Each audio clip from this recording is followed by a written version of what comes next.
എല്ലാവർക്കും സൺമൈസ് ഡയറി എന്ന യൂട്യൂബ് ചാനലിൻ്റെ പുതിയൊരു വീഡിയോയിലേക്ക് സ്വാഗതം.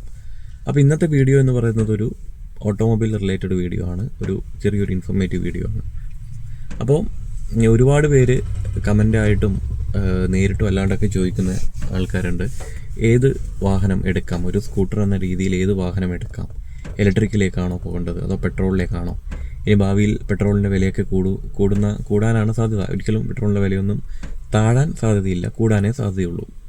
അപ്പോൾ ഇനി ഇലക്ട്രിക് യുഗമാണോ വരാൻ പോകുന്നത്, 2026 ശേഷം ഇലക്ട്രിക് യുഗമാണോ വരാൻ പോകുന്നത് എന്നുള്ള രീതിയിൽ ഒരുപാട് പേര് ആശങ്കപ്പെടുന്നുണ്ട്.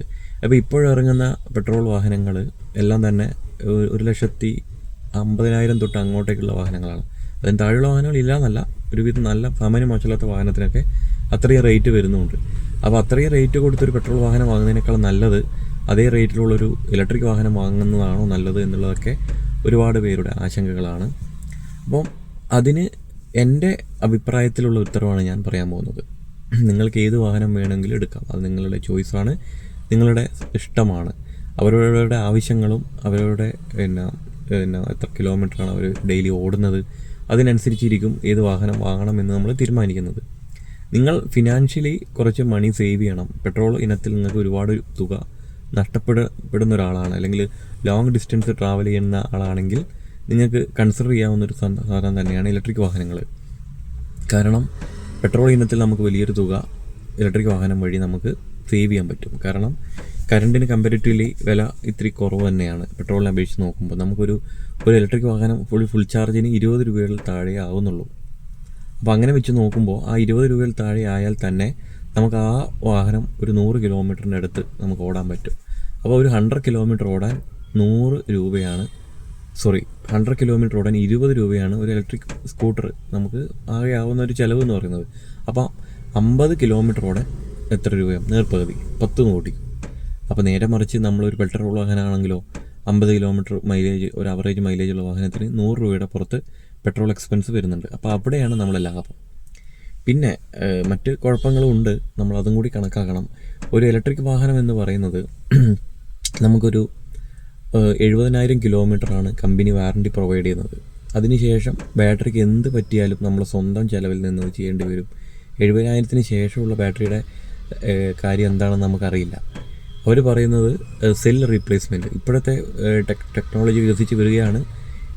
ഇപ്പോഴത്തെ കണ്ടീഷനിൽ വാറണ്ടി പീരീഡിൽ ബാറ്ററിക്ക് കംപ്ലയിൻറ്റ് വന്നാൽ അവർ റീപ്ലേസ് ചെയ്യുകയാണ് ചെയ്യുന്നത്. അതായത് ഇപ്പോഴുള്ള ബാറ്ററി മാറ്റി പുതിയൊരു ബാറ്ററി കമ്പനി ഇൻസ്റ്റാൾ ചെയ്ത് തരും. എന്ത് സാധനം, വാറണ്ടി പീരീഡിൽ ഏത് സാധനമായാൽ തന്നെ അവർ മാറ്റിത്തരും. എനിക്ക് ഓൾറെഡി MC യൂണിറ്റ് അവർ മാറ്റി തന്നിരിക്കുന്നു എൻ്റെ ചേതക്കിൻ്റെ.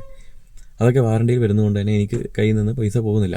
നേരെ മറിച്ച് നമ്മൾ വാറണ്ടി പീരീഡ് കഴിഞ്ഞിട്ടാണ് ഇത് മാറ്റുന്നതെങ്കിൽ നമുക്ക് ഭീമമായൊരു തുക അതിനു വേണ്ടി, വാഹനത്തിൻ്റെ മൊത്തം തുകയുടെ ഒരു പകുതിയോളം ആ ഇനത്തിൽ നമുക്ക് നഷ്ടപ്പെടും എന്ന കാര്യത്തിൽ മറ്റു സംശയങ്ങളൊന്നുമില്ല. അപ്പം അതാണ് ഇലക്ട്രിക് വാഹനത്തിൻ്റെ ഒരു കുഴപ്പം എന്ന് പറയുന്നത്. അപ്പം ഇപ്പം ടെക്നോളജി വികസിച്ച് വരികയാണ്. ഇപ്പം ഞാൻ കമ്പനിയുമായി ബന്ധപ്പെട്ടപ്പോൾ ഇപ്പോൾ ടാറ്റയുടെ ടിയാഗോ ഒക്കെ ഞാൻ ടെസ്റ്റ് ഡ്രൈവ് ചെയ്യാൻ പോയ സമയത്ത് ടാറ്റയുടെ കേസാണ് പറയുന്നത്. ടിയാഗോയുടെ കേസിലൊക്കെ ഞാൻ അന്വേഷിച്ചപ്പോൾ അവർ ഡാമേജ്ഡ് ആയ സെല്ല് ഏതാണോ അത് റീപ്ലേസ് ചെയ്യുന്ന രീതിയിലേക്ക് ടെക്നോളജി വളരുന്നുണ്ട്. അപ്പോൾ ഒരു 2-3 വർഷം കൊണ്ട് അങ്ങനെ ആ രീതിയിലേക്ക് വരും സർവീസ് എന്ന രീതിയിലാണ് അവർ പറയുന്നത്. അപ്പം കമ്പനി അതിനെക്കുറിച്ച് റിസർച്ച് ചെയ്തുകൊണ്ടിരിക്കുകയാണ്. ഫുൾ ബാറ്ററി പാക്ക് മാറ്റാതെ ഏതൊക്കെ സെല്ലുകളാണോ ആ ബാറ്ററിയിൽ ഡാമേജ് ആയിട്ടുള്ളത് ആ സെല്ലുകൾ റീപ്ലേസ് ചെയ്തുകൊണ്ട് അതിന് വേണ്ട മെയിൻ്റെനൻസ് മാത്രം ചെയ്യുന്ന രീതിയിലുള്ള സർവീസൊക്കെ അവർ ഡെവലപ്പ് ചെയ്ത് വരുന്നുണ്ട്. അപ്പോൾ അതാണ് അതിൻ്റെ ഒരു കാര്യം എന്ന് പറയുന്നത്.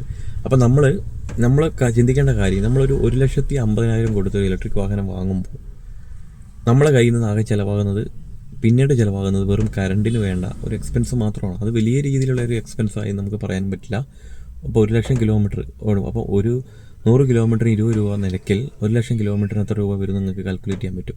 അതായിരിക്കും നിങ്ങൾ 1,00,000 കിലോമീറ്റർ ഓടുമ്പോൾ പോലും നിങ്ങൾക്ക് ആകെ ആവുന്ന ചിലവ്. അപ്പോൾ എല്ലാം കൂടിയിട്ട് ഒരു 1,00,000 നിങ്ങൾ കാൽക്കുലേറ്റ് ചെയ്ത് നിങ്ങൾക്ക് മനസ്സിലാവും. അപ്പോൾ അത്രയും നമുക്ക് ആകുന്നുള്ളൂ. പക്ഷേ പെട്രോൾ വാഹനം നമ്മൾ 1,50,000 കൊടുത്ത് വാങ്ങുമ്പോൾ അന്ന ദിവസം തൊട്ട് നമ്മൾ അടിക്കുന്ന പെട്രോളിൻ്റെ കൗണ്ട് ഇങ്ങനെ കൂടിക്കൊണ്ടിരിക്കും. അപ്പോൾ നമ്മൾ 1,00,000 കിലോമീറ്റർ ഓടുമ്പോഴേക്കും ഈ വാഹനം വാങ്ങിയ തുക തന്നെ നമ്മൾ പെട്രോൾ എക്സ്പെൻസായി നമ്മൾ മുടക്കിയിട്ടുണ്ടാവും. അപ്പോൾ അതാണ് ഈ പെട്രോൾ വാഹനവും ഇലക്ട്രിക് വാഹനവും തമ്മിലുള്ള സാമ്പത്തികമായിട്ടുള്ള വ്യത്യാസം എന്ന് പറയുന്നത്. അപ്പോൾ നിങ്ങളുടെ റിക്രൂട്ട്മെൻറ്റ്, നിങ്ങൾ ചെറിയ ദൂരേ ഓടുന്നുള്ളൂ, നിങ്ങൾ ഡെയിലി ഒരു 10, 15, 20 കിലോമീറ്റർ ആകെ ഓടുന്നുള്ളൂ എങ്കിൽ നിങ്ങൾ എന്തുകൊണ്ടും പെട്രോൾ വാഹനം വാങ്ങുന്നത് തന്നെയാണ് നല്ലത്. കാരണം നിങ്ങൾക്ക് അത്രേ ഓട്ടമുള്ളൂ. നിങ്ങൾക്ക് വലിയ എക്സ്പെൻസ് ഒന്നും പെട്രോൾ എഞ്ചിൽ വരുന്നില്ല. നേരെ മറിച്ച് നിങ്ങളൊരു 30 കിലോമീറ്ററിന് പുറത്ത് ഒരു 40 കിലോമീറ്റർ ഒക്കെ ഡെയിലി ഓടുന്ന ആളാണെങ്കിൽ നിങ്ങൾക്ക് ഇലക്ട്രിക് വാഹനം ചൂസ് ചെയ്യാൻ പറ്റും. അതാണ് കുറച്ചും കൂടി ലാഭകരം. നന്നായി ഉപയോഗിക്കുന്നവർക്ക് ഇലക്ട്രിക് വാഹനം എത്തും ലാഭകരം തന്നെയാണ്. നിങ്ങൾക്ക് ഒരുപാട് സാമ്പത്തികമായ നേട്ടം ഉണ്ടാക്കാൻ പറ്റും. പിന്നെ നമുക്ക് ആകെയുള്ള ആശങ്ക 70,000 കിലോമീറ്റർ അല്ലെങ്കിൽ വാറണ്ടി പീരീഡ് കഴിഞ്ഞാൽ, സ്കൂട്ടറിൻ്റെ കേസിൽ 70,000, കാറിൻ്റെ കേസിൽ അതിനനുസരിച്ച് എത്രയാണെന്ന് വെച്ച് കഴിഞ്ഞാൽ അത്. അപ്പോൾ അത്രയും അതിന് ശേഷം എന്താണ് ഇതിൻ്റെ ഫ്യൂച്ചർ, ഇതിൻ്റെ സർവീസ് എങ്ങനെയാണെന്നുള്ളത് മാത്രമാണ് ഇലക്ട്രിക് വാഹനം ഉപയോഗിക്കുന്നവരുടെ ഒരു ആശങ്ക. എന്നിരുന്നാലും സാമ്പത്തികമായിട്ട് നിങ്ങൾക്ക് ഒരുപാട് മെച്ചം കിട്ടുന്നതെങ്കിൽ ഇലക്ട്രിക് വാഹനം എന്ന് തന്നെയാണ് എൻ്റെ അഭിപ്രായം. അതിലേത് വാഹനം എന്നുള്ളത് നിങ്ങൾ നോക്കി നിങ്ങൾ ഇഷ്ടം പോലെ സെലക്ട് ചെയ്യുക എന്നുള്ളതാണ്.